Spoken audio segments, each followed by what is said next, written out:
Techniek is overal om ons heen, maar voor een soort band bloot het wat abstracts. Koen Berends, de techniekcoach, wil daar verandering in brengen.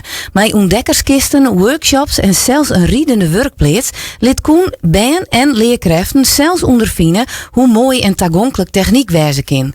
Troch te dwaan, te bezieken en te ontdekken groeit het net alleen kennis, maar ook zelfvertrouwen en creativiteit. In de studio van RTV NOF praten wij met Koen Berends over zijn werk, zijn projecten en waarom techniekonderwijs zo wichtig is voor de ontwikkeling van het band. Koen, mooi dat je er bent. Wij gaan al praten. Ik praat Fries, doe praat Nederlands waarom. Ja, maar hoe is het me wel? Ja, absoluut. Ja. Wat maakt techniek nou zo belangrijk voor band? Nevens die. Ja, techniek is voor iedereen heel belangrijk. En het is mooi om de kinderen weer op een veel jongere leeftijd weer kennis te laten maken met techniek. En actief te laten worden met techniek. En dat je ze kan leren dat maken leuk is. Ja. En, we gaan even de... Ja, we gaan even de techniek. Het geluid, de techniek moet wel even kloppen inderdaad. Ja, dit is weer een orenvorm van techniek natuurlijk. Hè? Ja, maar je ziet het, dat is het mooie ervan. Je ziet het overal terugkomen. Ja. Zelfs als je uitlegt aan kinderen dat de juf ook al met techniek bezig is, dan kijken ze me ook heel raar aan. En dan juf ook ineens.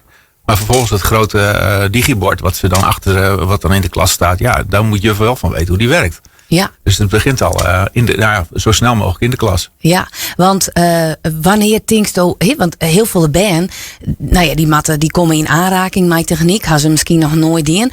En wanneer haast u dan dat denkt, ik zie nou, daar is het grote aha-moment.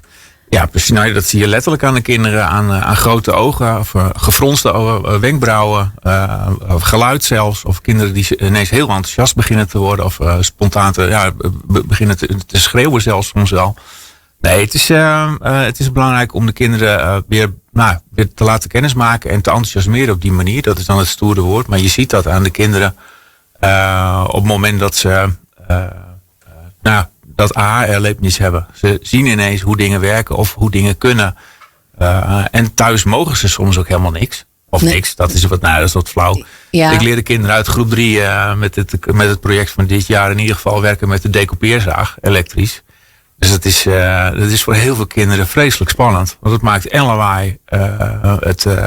Het hout trilt enorm wat ze vast moeten houden. Dus al die beleving... Ja, voor mij is dat heel belangrijk om de kinderen daar weer dat te laten leren en dat te laten ervaren. Ja, en ik denk dat dan ook wel fijn is dat ouders dat net zeggen. Want ik denk dat ik als ouders zijnde net zien hoe het mijn band, toen die nog in groep 3 ziet, hoe hij mij een decoupeerzaag ondergong. Dus dat is misschien ook wel fijn. Want du komst bij de jongste band in de klas, maar du hast ook een ombouwde SRV-bus. Dat is die talentenwerkplaats. Dan neemt die bus ook? Dat is de talentenwerkplaats. Ja, goed om te zeggen dat ik dit jaar voor mezelf gebruik. De afgelopen 4 jaar heb ik dat gedaan voor de stichting Talentenwerkplaats. Sorry. Een heel groot initiatief waar Keren bij betrokken is. Waar de gemeente Karspel en Titersterdeel bij betrokken zijn geweest. Waar 4 schoolbesturen en de Master Frankenskolen in Innerwoude. Zeg ik dat goed? Innerwoude is dat. En die hebben samen ervoor gezorgd dat die bus er is gekomen. Een groot project waar zelfs in Huis-te-Veen gewerkt is door de MOA. Die hebben de bus leeggehaald met een werkervaringstraject. En zo is hij met een soortgelijk project in Harkema bij de Spitketen is hij weer opgebouwd. Is er een mobiele werkplaats van gemaakt onder het toezicht oog van Sjoerd Wagenaar. En ik mocht de inhoud verzorgen en de lessen verzorgen en deels van de onderhoud van de bus verzorgen. Ja, en zo komst dus met heel veel squalen bij leerkrachten in onrekking. Als nou één ding meest kist aan ouders, leerkrachten, waarom zo'n band in contact komen met de techniek? Waarom? Het is belangrijk om de basis weer te leren kennen. En dat is iets waar we allemaal mee te maken hebben. Dat een microfoon hier goed voor een mond hangt. Dat een kapper weet hoe hij zijn schaar moet gebruiken. Gereedschapgebruik hoort daarbij. Noem het maar op. We zien het overal, maar we doen het te weinig. Ja. Ja, en maken is gewoon heel leuk. En zeker. Dat leer ik de kinderen. Tenminste, dat geef ik ze mee. Want ook al is het maar een paar houtjes en wat gereedschap. Laat maar gaan. Ja. Ze kunnen dit. Ja. En als meesten nog meer hoe het werk was toedost witte wollen. Waar kun zij daar vinden? Ik heb een website. www.techniekcoach.nl.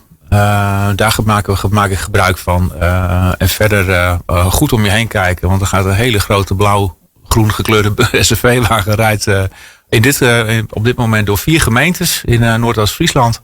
We gaan bij 80 scholen langs. Dus als we nog niet bij jullie op school geweest zijn, geef even een seintje. Onderwijs in bedrijf en Kennislab NOF, die verzorgen een deel van de planning. Dus we kunnen met elkaar een heel eind komen hier in de regio. Ja. Koen Berends, dank voor die taljachting